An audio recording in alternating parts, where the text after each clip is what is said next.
Europe 1 Info. Clélie Mathias. Europe 1 Info qui se poursuit jusqu'à 15h.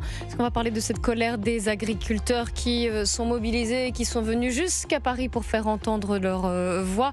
Je suis accompagnée par Hélène Rouet, journaliste au JDD. Bonjour Clélie. Et Victor Hérault, journaliste politique à Valeurs Actuelles. Bonjour à tous les deux. Bonne année. Bonne année également, c'est vrai qu'on ne s'est pas vu. Soyez les bienvenus.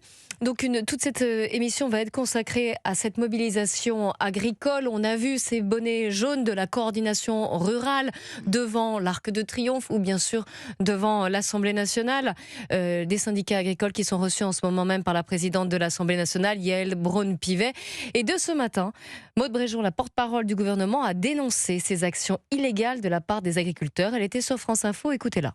La situation qu'on voit depuis cette nuit, depuis ce matin, n'est pas acceptable. Donc sur l'appel à manifester devant l'Assemblée nationale comme sur les tracteurs qui sont en ce moment même sur la place de l'Étoile à l'Arc de Triomphe, je n'ai qu'une chose à dire. Tout ça est illégal, nous ne laissons pas faire et nous ne laisserons pas faire. On a laissé, je pense, avec une forme de bienveillance, en tout cas avec du dialogue, avec de la mesure, les expressions se faire. Je le redis, le ministre de l'Intérieur ne laissera pas faire. Un gouvernement donc qui apparaît extrêmement ferme face à ces agriculteurs qui nous le disaient. Nous étions en ligne avec l'un d'entre eux qui compte venir manifester demain à Paris. Et il y a comme Victor Hérault un fossé réellement qui se creuse entre d'une part l'exécutif et cette colère agricole et une incompréhension. Il est déjà creusé depuis un bon moment, depuis plusieurs, peut-être même décennies. Je parle de tous les gouvernements précédents. Il n'est pas en voie de se résorber. Non, mais d'ailleurs, je pense que c'est une erreur, non, même pas de communication, mais de stratégie politique majeure de la part du gouvernement que d'y aller en frontal face aux agriculteurs. Tous les gouvernements qui ont essayé d'y aller en frontal face aux agriculteurs, ils ont perdu des dents. Ça ne sert à rien, ce n'est pas comme ça qu'il faut régler la situation. C'était les mêmes débats sur la dermatose nodulaire, c'était les mêmes débats en 2024, c'était les mêmes débats les années précédentes. Maintenant, une fois qu'on a dit ça, la colère, la détresse des agriculteurs se comprend parfaitement. En revanche, je pense qu'il est trop tard. C'est-à-dire que tout cela ne sert strictement à rien. Je pense que ça Alors fait... vous leur dites quoi aux agriculteurs de laisser tomber, de baisser les bras Non, évidemment, mais ce que je veux dire, c'est qu'à mon avis, l'issue est certaine, cet accord sera signé, et quand bien même cet accord ne serait pas signé, la situation des agriculteurs est déjà catastrophique, et cette profession est en voie de disparaître, Mercosur ou pas Mercosur. Oui, d'ailleurs, il n'y a pas que le Mercosur dans leurs revendications et dans leur colère, on l'entend dans leur détresse. Je pense que ça fait 25 ans que c'est foutu, et que là, ce sont les derniers soubresauts du monde agricole qui sont importants. D'ailleurs, c'est pas pour rien que la population est derrière. Le partisan défend son parti, mais le paysan défend toujours son pays. C'est un vieux mantra, mais il est plein de sens. Maintenant, je crois que tout ça est fichu et qu'en fait, on se réveille trop tard. Houellebecq l'écrivait dans Sérotonine, c'est pas pour rien.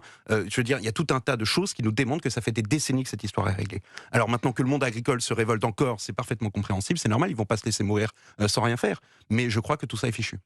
Mais vous, Hélène Rouet, vous partagez ce constat qui est terrible finalement, qui est très triste, qui est extrêmement pessimiste pour essayer d'être un petit peu plus optimiste. Moi, j'aimerais me dire qu'il y a encore une chance. En tout cas, ce qui est sûr et certain, c'est que les agriculteurs là sont vraiment en train de jouer la survie. Pour donner quelques chiffres, les agriculteurs là, en 2023, il y avait 349 000 exploitations agricoles en France. C'est 314 000 de moins qu'en 2000.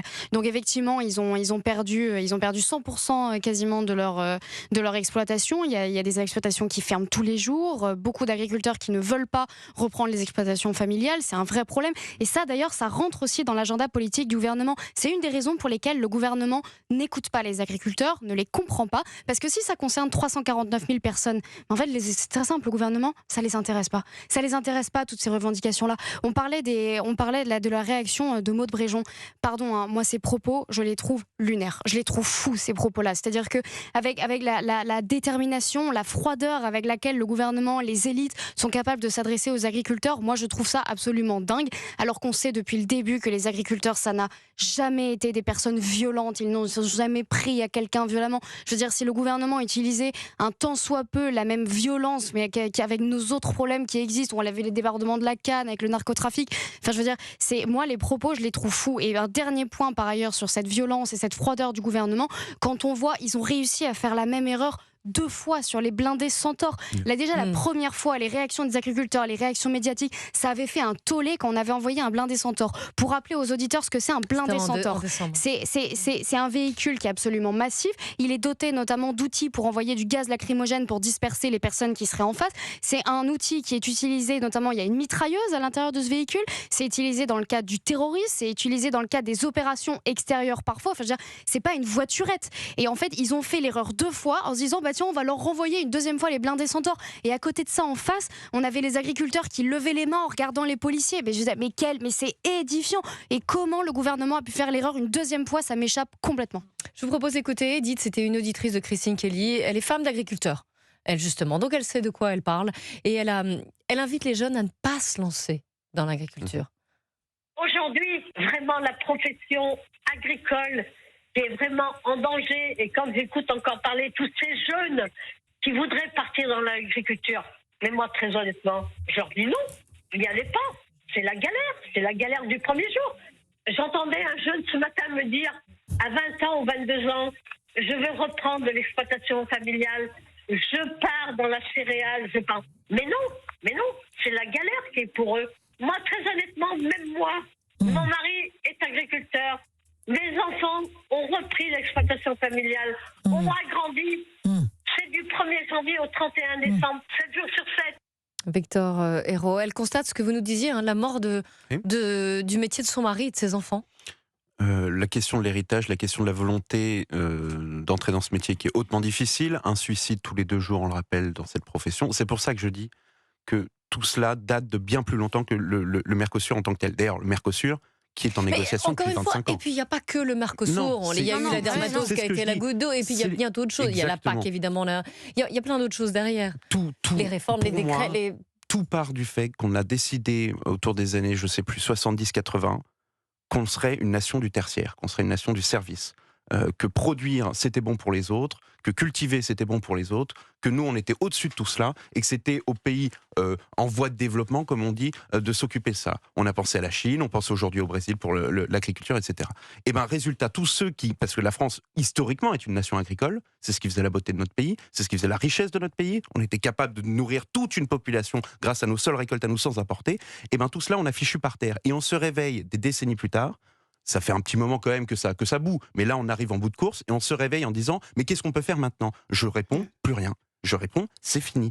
On a fait plier rideau. C'est pas vrai pour tous les secteurs. Par exemple, le Mercosur est favorable aux viticulteurs pour tout ce qui est... Alors, c'est plus nuancé que ça. Oui, d'autres secteurs vont en profiter, mais en tout cas. Oui. En tous les cas, la filière du vin, en tous les cas haut de gamme, va être avantagée par ce traité. Ouais. L'industrie va être avantagée aussi. On y reviendra. Mais il y a tout un pan de l'agriculture qui va être sacrifié, mais en réalité qui est sacrifié depuis 30-40 ans. Mais j'aimerais justement qu'on revienne sur le côté positif du Mercosur, on en reparlera, mais juste j'aimerais qu'on se concentre sur la détresse des agriculteurs. Et on en avait un en ligne à 13h20 qui nous disait de la coordination rurale, qui finalement les revendications... Elles sont assez globales. C'est pas une mesure précise qu'ils réclament à corps et à cri. C'est un ensemble. C'est la défense de leur profession en général.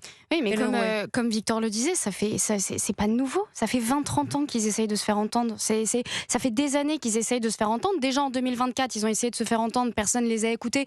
J'écoutais encore Arnaud Rousseau sur les antennes de CNews et d'Europe 1 il y a quelques jours qui disait voilà, on nous parlait le grand plan fruits et légumes, le grand plan protéines. En réalité, ils en ont jamais vu la couleur. Ils ont dit voilà, Annie Genevard, elle a réussi à débloquer une année, mais pas les autres. Enfin, je veux dire, donc même les revendications de 2024, elles n'ont pas été écoutées. Donc pourquoi ils le seraient maintenant?